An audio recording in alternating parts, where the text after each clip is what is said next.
Today, we're diving into Algeria, a nation that is in many ways a huge paradox. It's sitting on a sea of natural gas, just incredible wealth, but its economy is walking this very delicate tightrope. So, how does a country so rich in energy build a future that doesn't completely depend on it? That's the big question we're tackling. Okay, let's just start with a number that's almost hard to wrap your head around. $159 trillion. That's the number of cubic feet of natural gas Algeria has in proven reserves. We're talking about one of the largest deposits on the entire planet. And that, along with its oil, is the absolute bedrock of the nation's economy. And you can see just how much of a bedrock it is right here. More than 90%, let that sink in, of all the money Algeria earns from exports comes from oil and gas. That single income stream basically powers the entire state. And yeah, it brings in a ton of wealth, but it also creates this massive vulnerability. The country's entire economic health is riding the roller coaster of global energy prices. So, this leads us to the real heart of the matter. What are the actual day-to-day challenges of building your whole economy on energy? It's not as simple as just drilling a hole and watching the money flow in. The reality is way more complex, and it affects everything from the money in your pocket to the social fabric of the country. All right, here's how we're going to break it down. First, we'll look at this dual-speed economy. Then, we'll examine the cracks that are starting to show. We'll see how the energy wealth funds a huge social safety net, look at a possible blueprint for reform, and finally, wrap up with why Algeria is really at a crossroads right now. So, let's get into it. The best way to think about Algeria's economy is like an engine running at two different speeds at the exact same time. It creates some pretty strange dynamics. And this is what I mean by dual speed. On one side, you have the domestic, non-energy part of the economy. It's actually growing pretty well, mostly because the government is spending a lot of money. But, and this is a big but, the other side, the oil and gas sector that's funding all that spending, is actually shrinking. And it's often because of decisions made by groups like OPEC+, which are totally out of Algeria's control. That's a fundamental tension right there. Now, that kind of tension leads directly to some serious cracks in the foundation. When you're this dependent on one thing, the consequences just ripple out across the whole system. And one of the clearest signs that something's off, one of the most visible of these distortions, is a huge parallel market for currency. We're not talking about some small, hidden operation here. This is a major feature of the country's economic landscape. The scale of this is just wild. You have the official exchange rate for the Algerian dinar, which the government sets. Then you have the unofficial rate, what you get on the street. And at times the difference, or the premium, has hit 70%. That happens because getting foreign currency through official channels is really difficult. But businesses and regular people still desperately need it. A gap that big tells you there's a major disconnect between the official system and what's really happening on the ground. Now, for their part, the authorities say their policies are working and that they're taking steps to shrink this parallel market, for example, by letting travelers get a bit more foreign cash.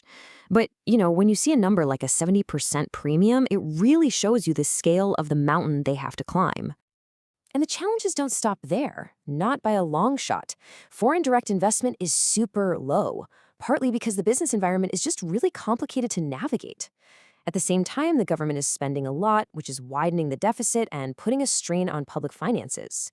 It's a lot of strong currents to be sailing against. Okay, so with all that government spending, where's the money actually going? Well, that takes us to the social contract. A huge chunk of Algeria's energy wealth goes into funding one of the most extensive social safety nets in the entire region. And the sheer breadth of this system is pretty incredible. We're talking pensions, unemployment benefits, help for the elderly and disabled, free education from primary school to university, universal healthcare, and on top of all that, massive subsidies on essentials like food, water, and fuel. This is the tangible benefit that citizens see from the country's oil and gas. It's the core of the social contract. But check this out. Of all the money spent on subsidies, a staggering 85% goes to just one thing: energy.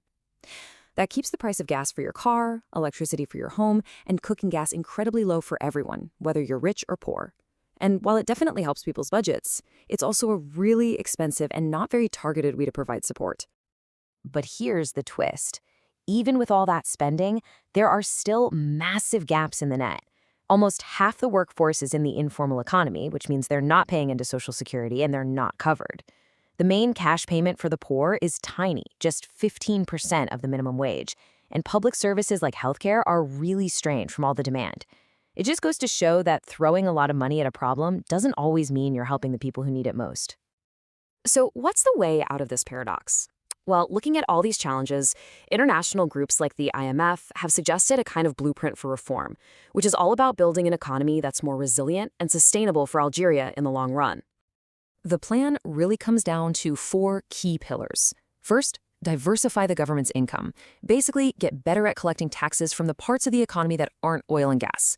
Second, make life easier for the private sector by cutting red tape and making it more attractive for foreign companies to invest.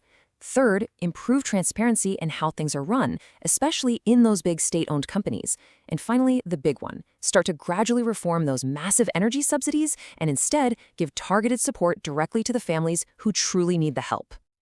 And all of this brings us to our final point. Algeria is truly at a crossroads. It's facing this huge challenge of trying to make these necessary economic changes while maintaining the social stability that its current system has provided for decades.